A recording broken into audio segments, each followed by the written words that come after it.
Hey guys, Mo Morales here, and I was going to originally do a outdoor video with my Fuji kit and show you what I do with it. Really nothing, obviously. I just wanted to get in front of the camera and talk today.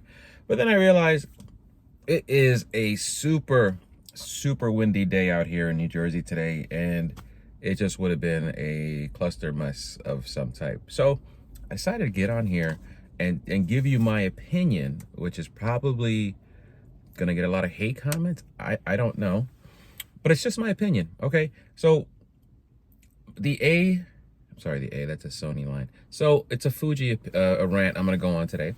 The Fuji X100vi is, to me, an unnecessary camera. It seems to me that it's not unnecessary in the sense that people didn't want it. Obviously, people were craving it. They bought it in droves. It's completely sold out already. People already have it on the black markets for, twice the amount that's actually worth. People are garbage, by the way. But that's not what I mean by, not needed. I just think that there's so many things in it that you didn't have to throw in it. And there's one big thing that, to me, is going to prevent me from getting it. So I've had every X100 camera except the 5 because until recently you couldn't get your hands on it, right? I didn't pre-order it, so because I didn't pre-order the 5, no one got the 5 unless you spent more than you should have or you got lucky with some stock. So I've had the 1, the 2, the 3, the 4, or what is it? The 100, the S, the T, the F. And I've loved them all. Except for close focusing distance with those cameras, that old 23mm lens wasn't great for close focusing, just like the regular XF 23mm f2. Still a great lens as long as you're not on top of your subject. Fast forward to 2024, I'm going to pre-order the X100vi, but when the specs came out and they started doing all those super early release videos that they did a few weeks ago, I wasn't moved by it. To me, the 40 megapixel sensor, nice.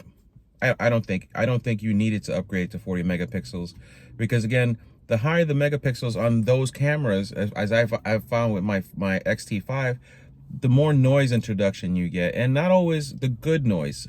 Yes, Fuji JPEGs with the high noise can be spectacular and look amazing, but sometimes you don't want that in your shot, Then what else? The fact that they added IBIS to it, nice, really nice, not necessary. Those kind of cameras, when I used them, they were just quick pick up, point and shoot, carry around with me, so I always had a camera, and then I was always ready to roll. That's why I loved those older X100 cameras. IBIS, again, nice, not necessary. The 40 megapixels, nice, not necessary. The price increase, that hurts, right? You went from $13.99 to now you're paying an extra $200. And again, yes, valid $200 worth of upgrades in this camera. Not saying the price hike is outrageous or wrong. I just don't think I want to spend almost $1,600 straight up and then almost close to $1,800 or more, depending what state you're in, what country you're in, and how much taxes are added to that base price. So it's just a little harder to swallow that price for that camera. Then the thing that really told me I'm not gonna get it. If I get another X100 camera, I'm either gonna get the F, the T, or the V, the 5. It's the fact that they kept the old NP battery in there instead of going to the newer the new camera battery that you find in the X-T5, the HX2s. And to me, you can't add all these new features to this camera and not update the battery and not have to think you're not going to carry 5 batteries in your pocket. If you used to carry 2 batteries with the X100F and the X100vi, imagine how many more batteries you're going to need with these improvements that they've added to the camera, right? The IBIS is not going to be battery efficient. the 40 megapixel is going to drink in more. You have a little bit bigger, a little bit more megapixels, not megapixels, sorry. You have a little bit more dots in the EVF. You have a little bit more dots on the LCD. So these are things that are drawing power off of that old battery. And if you had the XS10, which doesn't have the same amount of stabilization that this one has, that doesn't have the same amount of megapixels that this one has, the XS10 would die rapidly. You could not go 2 hours, 3 hours with that camera. That battery would just roof.